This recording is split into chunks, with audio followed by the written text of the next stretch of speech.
Yolanda Peña Cervantes es arqueóloga y tutora en el Centro Asociado de la UNED en Madrid y además es miembro del Grupo de Investigación de la UNED Paisajes de la Iberia Antigua, dirigido por Mar Zarzalejos Prieto, profesora del Departamento de Arqueología de la UNED. Yolanda forma parte también del Plan Bárquino, un proyecto que dentro de la Carta Arqueológica de Barcelona, que ha realizado el Servei de Arqueología, lleva a cabo la localización y el estudio de las bodegas urbanas y periurbanas de Bárquino, la Barcelona romana.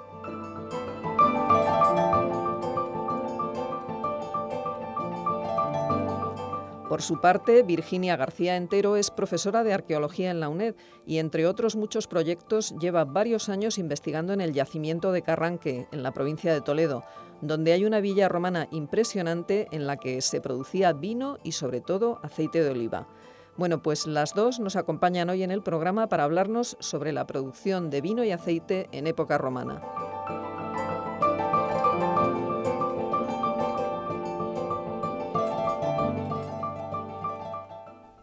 Virginia, Yolanda, muy buenos días y bienvenidas a Sin Distancias. Buenos días, Clara. Buenos días. Si hablamos de dieta mediterránea, yo creo que el vino y el aceite son dos de los primeros productos que nos vienen a la cabeza. Su importancia en la actualidad es evidente, tanto cultural como económicamente, pero ¿y en la antigüedad? Yolanda, ¿qué papel dirías que ocupaban estos dos productos en Grecia y Roma? Son dos productos básicos en la dieta mediterránea en general, pero además tienen un componente, unos añadidos específicos en época antigua, en época romana, en época griega primero y en época romana después. En el caso del vino, posiblemente estamos ante el producto más importante desde el punto de vista de la identidad cultural del mundo griego y del mundo romano. El vino tiene muchísimas aplicaciones en la antigüedad y muchos valores, muchos más de los que podemos imaginar en la actualidad. Por un lado, tiene un valor dietético claro, porque es un producto que se consume como un elemento de aporte calórico. Se entiende que es una bebida sana y muy nutritiva, que se consume en todas las capas de la población. Dependiendo de la situación económica, se consume vino de mejor o de peor calidad, pero en todas las capas de la población se consume. Y también tiene otros usos. Por ejemplo, es poco conocido el uso del vino como medicamento. En el mundo antiguo, en el mundo griego y después en el mundo romano, hay prescriptores, hay médicos específicamente prescriptores de vino que indican el vino que deben tomarse para las distintas dolencias. Y además tenemos una cita de Plinio, que a mí me encanta, que dice: apenas sí el poder de los dioses puede igualar los beneficios que el vino aporta. Es decir, ni siquiera los dioses están a la altura de los beneficios que aporta en el ser humano el vino. Entroncando un poco con esa idea de que el vino es salud, de que el vino va asociado pues es un producto todavía en la actualidad, ¿no?, que se contempla como relativamente beneficioso. Tenemos que entroncar ahí con el resveratrol y con este tipo de productos antioxidantes que se asocian con el consumo de vino, con el consumo moderado siempre de vino. Y bueno, pues tiene también esa dimensión religiosa. No solamente es el culto de Dionisos o el culto de Baco, sino que esa imagen del vino como bebida de resurrección queda plasmada también, se recoge también en la cultura cristiana a través de la inclusión del vino dentro del sacramento de la Eucaristía. Si nos damos cuenta, el vino tiene esa doble resurrección, igual que las viñas. Las viñas se mueren, prácticamente se agotan en invierno, el paisaje de los campos con las viñas sin ningún tipo de vida, y en primavera, sin embargo, renacen con una gran exuberancia. Igual que el vino, la uva es un producto inocuo y, sin embargo, el vino es un producto peligroso, es un producto que hay que controlar de alguna manera. Esa doble naturaleza del vino es la que lo asocia con la resurrección. Con la resurrección y sobre todo también con la celebración, porque desde luego no hay fiesta o celebración que se precie en la que no esté presente el vino. Y luego también hay muchas fiestas asociadas con el vino y la vendimia, ¿no es así, Virginia? Sí, en este caso es verdad que el calendario romano era un calendario marcado claramente por los días festivos, ¿no? Más de la mitad del año eran días festivos. Y de estos días festivos, al menos 3 que sepamos estaban vinculados efectivamente con los procesos de elaboración y consumo del vino. La primera festividad sería la Vinalia rústica, que iniciaría el proceso de vendimia, el proceso de recogida de uva, que está marcado en el calendario el 14 de agosto y que culminaría a mediados de octubre, en torno al 11 de octubre, con la Vinalia meditrinalia, que sería el final del proceso de la vendimia. Y al año siguiente comenzaría o terminaría este proceso de festividad el día 23 de abril con la Vinalia Priora, que sería el primer día en el que se consumiría el vino de cosecha del año anterior, ¿no? El consumo del vino joven. Yolanda, con el aceite no ocurre lo mismo, ¿no? No tiene esa parte lúdica y festiva que sí que tiene el vino. En este sentido, hay que citar otra vez a Plinio cuando dice que hay dos productos muy gratos para el cuerpo humano y señala que para el interior es el vino como bebida y para el exterior es el aceite. El aceite es muy importante también como componente alimenticio, pero no tiene esa importancia simbólica que tiene el vino en la antigüedad. Sí que permanece como un elemento de identidad cultural de los pueblos mediterráneos, pero tiene mucho menos peso, digamos, en el imaginario colectivo. Sin embargo, sí que posiblemente la vinculación más íntima con las culturas mediterráneas hay que buscarlas a través de ese uso exterior del aceite. Sí. En este caso, por ejemplo, en Roma todos conocemos, ¿no? Esta vinculación del aceite con el uso lúdico de algunos edificios, y me viene a la cabeza pues la importancia que tiene el aceite en, por ejemplo, uno de los principales actividades diarias de todo romano del mundo urbano, que es el acudir a las termas.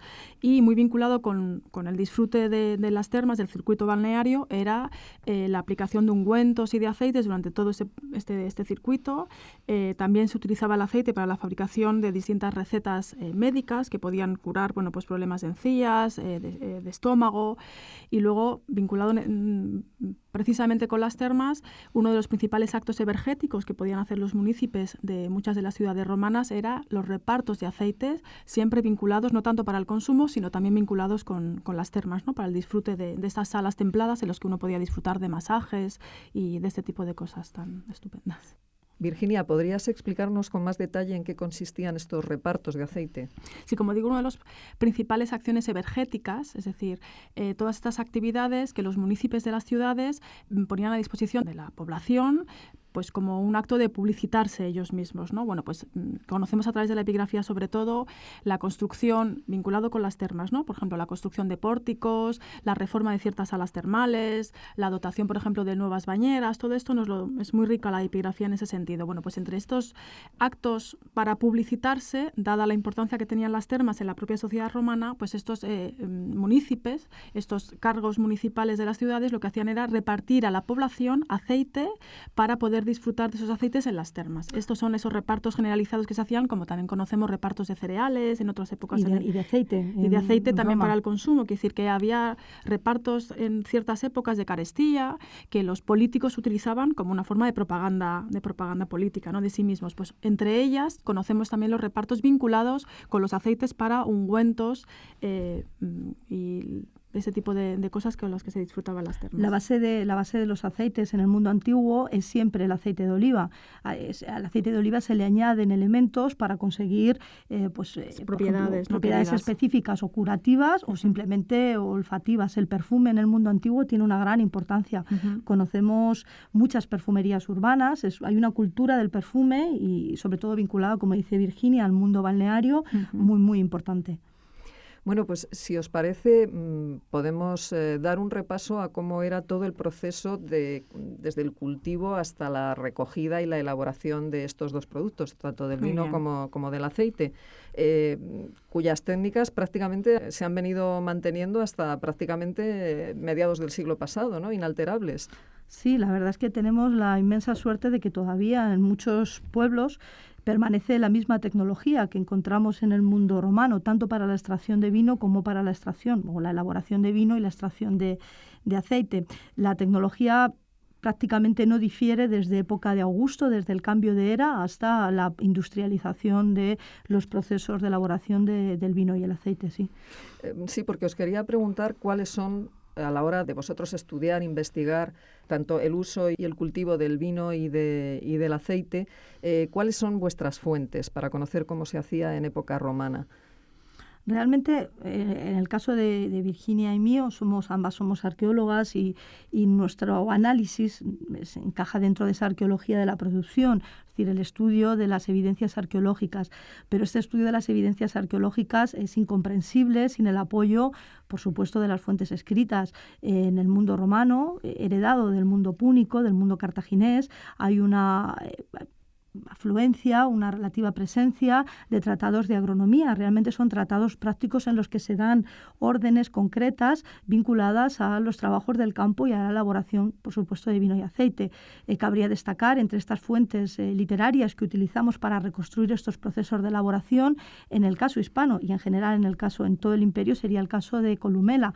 Digo en el caso hispano porque es un gaditano que vive en el siglo I, que tiene un tío que vive en Cádiz y que además es viticultor, y que en sus trabajos sobre el campo, explica con pleno lujo de detalles todas las actividades que se deben desarrollar y cómo se deben desarrollar. Contamos también, lo hemos dicho antes, el hecho de que la tecnología no haya variado nos permite utilizar esas fuentes etnográficas, ese conocimiento directo de nuestros mayores, de nuestros abuelos, para reconstruir estos sistemas de elaboración. Y por último, por supuesto, también Virginia ha añadido algo cuando hablaba de la epigrafía, todas esas fuentes iconográficas que son ventanas que nos permiten asomarnos a los procesos de elaboración. En general nos permiten asomarnos a la vida cotidiana de la antigüedad, y en este caso también aportan una gran información. Pienso en mosaicos, en relieves funerarios, en pinturas, una gran información sobre los procesos de elaboración del vino y el aceite. Y según todas estas fuentes etnográficas, epigráficas, literarias, iconográficas y arqueológicas que habéis nombrado, ¿cómo era el proceso de la vendimia? Sí, realmente las escenas, la vendimia la conocemos casi exclusivamente a través de las fuentes iconográficas, y las escenas son muy similares a las que se podían ver en los pueblos de España a principios de siglo, sin ir más lejos. La vendimia se realiza con esos tranchetes, con esas falces, tienen un nombre diferente en cada uno, esos horcates, ¿no? En cada pueblo casi tienen un nombre diferente. Se guarda, la uva se lleva en cestas hacia los carros tirados por caballos, y de allí se lleva a las zonas caballos, bueyes, asnos, y desde ahí se lleva a la zona donde se realiza el pisado de la uva, una extracción mecánica en la que se produce una buena cantidad de salida de mosto, y en el caso de que estemos ante una explotación de mayor calado, una explotación más importante, se realizaría también un prensado mecánico, utilizando unas prensas similares a las que encontramos en los museos etnográficos y similares también a las que se utilizan en el caso del aceite. La vinculación entre el vino y el aceite no deriva solo de la importancia cultural o económica de estos productos en la antigüedad, sino de la dificultad que tenemos los arqueólogos, los estudiosos, de reconocer una u otra instalación a partir de sus evidencias, porque ambas comparten una tecnología similar. Se utilizan las mismas máquinas para extraer el aceite que para extraer el mosto. Entonces, en este sentido, es una tecnología común. Tras esto, en el caso del vino, una vez que se ha producido, se ha agotado por completo la uva, se inicia el proceso de la fermentación, que sin lugar a dudas es el más complejo. Yolanda, ¿y por qué dices que este proceso era más complejo? ¿Porque tenía varias partes diferenciadas?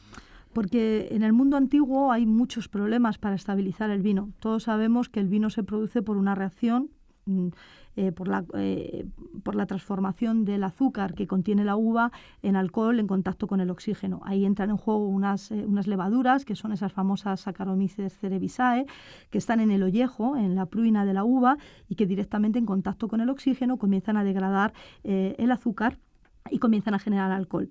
En la actualidad nosotros podemos controlar ese proceso de degradación del azúcar utilizando los sulfitos, el azufre que se usa habitualmente en los vinos que consumimos, y también la estabilización por frío, porque esas levaduras solo trabajan entre 14 y 30 grados. Si nosotros bajamos la temperatura del mosto en el proceso de fermentación, podemos controlar la proliferación y la acción de estas bacterias.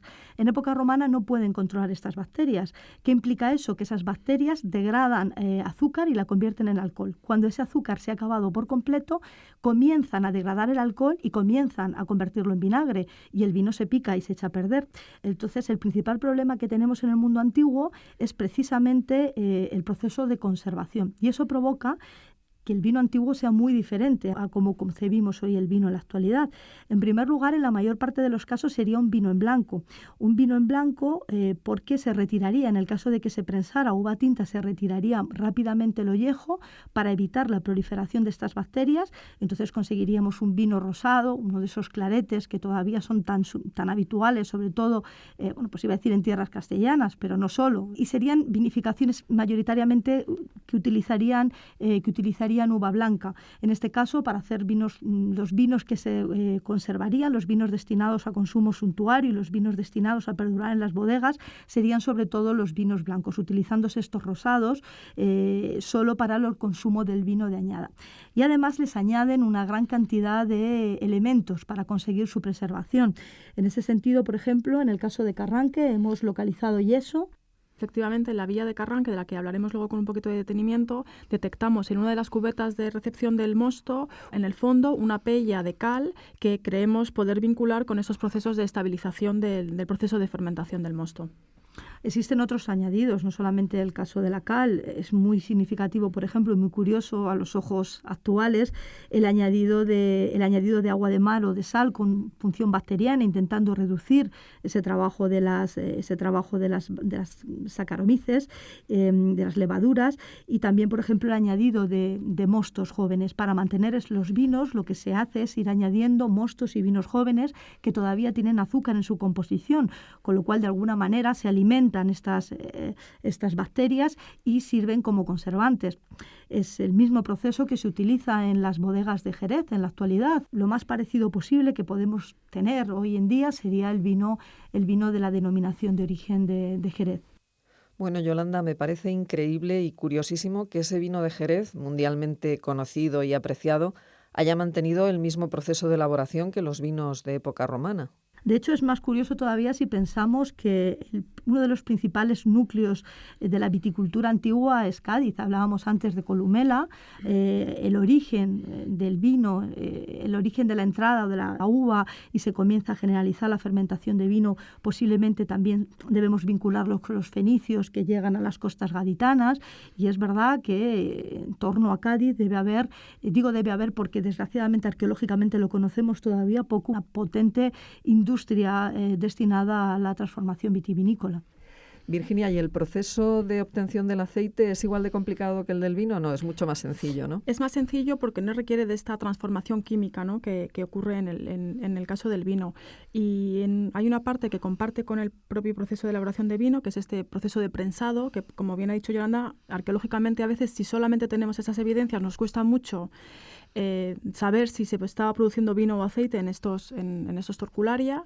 Solamente con la realización de análisis de residuos podríamos saber si se ha elaborado un producto u otro, y por la propia dureza del fruto, en este caso de la aceituna, requería, previo al prensado, un proceso de molienda de la aceituna. Entonces, después de la recolecta de la aceituna, comenzaría con un proceso de molienda. Para ello se utilizaban unos molinos específicos, y finalizaría, después del prensado, con un proceso de decantación del aceite. Serían estos dos elementos los que diferencian el vino y el aceite, ¿no? El previo proceso de la molienda y el final proceso de la decantación del aceite. Y además el aceite no tiene el problema de conservación que tenía el vino, claro. No, claro, efectivamente eso es mucho más fácil, ¿no?, de estabilizar. O sea, no es un producto que necesite de estabilización. Una vez que se ha decantado, el aceite puede estar listo para su consumo. Quería preguntaros si realmente la península ibérica, que es una gran productora de vino y aceite en la actualidad, lo era ya en época romana. De hecho, era una de las grandes productoras de aceite y de vino de todo el imperio. Desde época de Augusto, hablábamos antes, hasta el siglo III, prácticamente se encarga del abastecimiento por completo de la ciudad de Roma, una ciudad que en aquella época tenía 1 millón de habitantes. Estamos hablando de unas grandes dimensiones para la antigüedad, y además también del aprovisionamiento de las tropas acantonadas en el Limes, de las tropas acantonadas en la frontera de Germania y también de Britania. Es decir, estamos hablando de una de las grandes potencias agrícolas de la antigüedad, como sucede en la actualidad, ¿no?, de alguna manera. De hecho, hay 3 grandes producciones que conocemos muy bien porque utilizan unos envases específicos, unas ánforas específicas para su comercialización, como son la producción de aceite de la Bética, una de las más importantes industrias de la antigüedad, y la producción de vino de la zona catalana, de la zona tarraconense y de la Bética, que se comercializan también en unas ánforas específicas. A mí me gustaría, por ejemplo, señalar el trabajo que estamos realizando en la ciudad de Barcelona, dentro del Plan Bárquino, que depende del Servicio de arqueología de la ciudad, en la que se están incidiendo mucho, gracias a este plan Bárquino, en el conocimiento de la Barcelona romana, y especialmente en nuestro caso estamos trabajando en la topografía comercial de la ciudad a partir de la explotación de la carta arqueológica de la ciudad, y estamos estudiando digamos de una forma más precisa precisamente estas industrias vinícolas. Hemos localizado un gran número de estas bodegas con unas cronologías que arrancan incluso con anterioridad a la propia fundación de la ciudad de Bárquino en época de Augusto, con cronologías ya del siglo I, y una potencia vinícola que se va a mantener. Hablo de Bárquino como podría hablar de cualquier otra ciudad o de casi cualquier otra región de Hispania, que se va a mantener hasta el siglo V, en el caso especialmente de Bárquino, es verdad que hay una vocación comercial muy, muy clara en estas industrias. Además de estas evidencias arqueológicas tan claras de las que habla Yolanda, ¿no?, que las ánforas es uno de los elementos que nos permite detectar no solo la producción, sino la comercialización de estos productos, habría que hablar también de esta parte, de esta producción silenciosa y comercialización silenciosa que no deja evidencia arqueológica. Hablo, por ejemplo, de la comercialización de esos productos en odres, en pellejos o en toneles, que arqueológicamente es muy difícil de detectar, los conocemos efectivamente a través de la iconografía y que, bueno, lógicamente se siguen utilizando en la actualidad. Y lo mismo ocurriría con las estructuras, ¿no?, que no todo se construye con potentes muros y estructuras de hormigón, sino que hay una parte del prensado que se realizaría con elementos perecederos de madera. Igualmente no tenemos evidencia arqueológica y que nos hablaría de que la producción sería muy, muy importante. Bueno, pues me parece que podría ser oportuno pasar del plan Bárquino que nos ha nombrado Yolanda en una ciudad a hablar de Carranque, que es la villa en la que estáis trabajando las dos, pero bueno, sobre todo tú, ¿no, Virginia? Sí, bueno, el proyecto de Carranque es un proyecto desde hace unos años financiado por la Junta de Comunidades de Castilla-La Mancha, en el que venimos trabajando un equipo de la Autónoma y de la UNED desde el año 2004, y que nos hemos centrado en varias cuestiones. Y una de ellas es la excavación e interpretación de una zona productiva que está anexa a la casa de Materno, que es la casa que los visitantes que vayan a Carranque, que es un parque arqueológico abierto, puede disfrutar de unos mosaicos magníficos. Justo al lado y en conexión arquitectónica a la antigüedad, hoy día no, porque es apenas reconocible la parte productiva, excavamos o reexcavamos en parte y excavamos también durante las campañas del 2007 y del 2008 una zona de producción de aceite y una zona de producción de vino. Y antes he hecho alusión a que en una de las cubetas de recepción del mosto encontramos una pella, en el fondo una pella de cal que vinculábamos con ese proceso de estabilización del mosto, efectivamente. En el caso la zona del vino está formada por dos zonas de pisa de la uva. Es posible que hubiera ahí algún tipo de esos mecanismos, de producción silenciosa, alguna prensa de bastidor o una prensa de tornillo directo que estaría realizada en madera y que no se ha conservado, conectadas estas dos zonas de pisa con estas dos cubetas de recepción del mosto. En un momento determinado de la vida del asentamiento, por alguna razón que desconocemos, finaliza la producción de vino. No sabemos, por algún problema en las viñas, en las cepas no lo sabemos, pero hay una gran reconversión y toda la zona productiva se dedica a la producción de aceite. Y en este caso conocemos un edificio para la recepción de la aceituna, seguramente para donde la aceituna se queda un tiempo para soltar el alpechín, que son estas sustancias que terminarían por enranciar el aceite, y una zona de molienda de la aceituna. Y luego conocemos otro edificio que sería el torcularium, la almazara, donde se produciría el prensado de la aceituna, de esta pasta que se ha generado con la molienda, de la samsa, y la decantación, 2 cubetas para la decantación del aceite. Esto, como digo, esas excavaciones realizadas durante 2 años nos han permitido conocer muy bien a qué se dedicaba esta villa romana y de dónde recibía la riqueza el propietario, que sabemos que a finales del siglo IV era Materno, que era el propietario de la casa, como así evidencia uno de los epígrafes de uno de los mosaicos de la casa. Y en el caso del aceite, ¿cómo se comercializaba? En el caso de Carranque, y esto es extensible a la zona de la meseta, al interior, tenemos muy pocas evidencias de estos envases anfóricos de los que antes hablaba Yolanda, ¿no? Y creemos que la producción de Carranque, que sin duda creemos que será una producción excedentaria, que a lo mejor abastecería a mercados locales, se realizaría mediante el transporte en odres, que sería lo que consideramos. Antes hemos hablado de que había distintos tipos de vinos, distintas calidades de vinos. ¿En el caso del aceite ocurría lo mismo? En el caso del aceite contamos también con diversas calidades de aceite. En el mundo romano son habituales los recetarios de cocina, el más famoso es el de Apicio y este autor nos describe pormenorizadamente cómo realizar un buen número de recetas en las que el aceite de oliva está presente prácticamente en todas. Aceite de olivas de distintas calidades. Hay un aceite, por ejemplo, realizado con la aceituna recogida en verde, que es un aceite muy ácido que se utiliza prácticamente exclusivamente como condimento. Tenemos también aceites de alta calidad que se producen prensando la aceituna en un proceso de semimaduración, y luego tendríamos los aceites destinados a la cocina habitual, a la cocina del día a día, en los que serían prácticamente como los aceites actuales. La única diferencia con respecto a los aceites actuales es que en época romana no se refinan, no entran en juego procesos químicos que permitan aprovechar esos orujos de la aceituna. En época romana ese aceite es último aceite que se extrae con agua caliente, ya se utiliza exclusivamente para la iluminación. No hemos hablado antes, pero uno de los principales usos del aceite de oliva es precisamente en iluminación, y sería ese aceite que tiene ese precioso nombre de aceite lampante o aceite de infierno el que se utilizaría para este fin, junto a otras calidades, por ejemplo, grandes calidades para los perfumes. También en el caso de los perfumes se utiliza la aceituna prensada en verde, precisamente para disminuir su contenido graso. Es decir, hay distintas variedades de aceite, distintas calidades en función del poder adquisitivo y también del uso al que va destinado el aceite.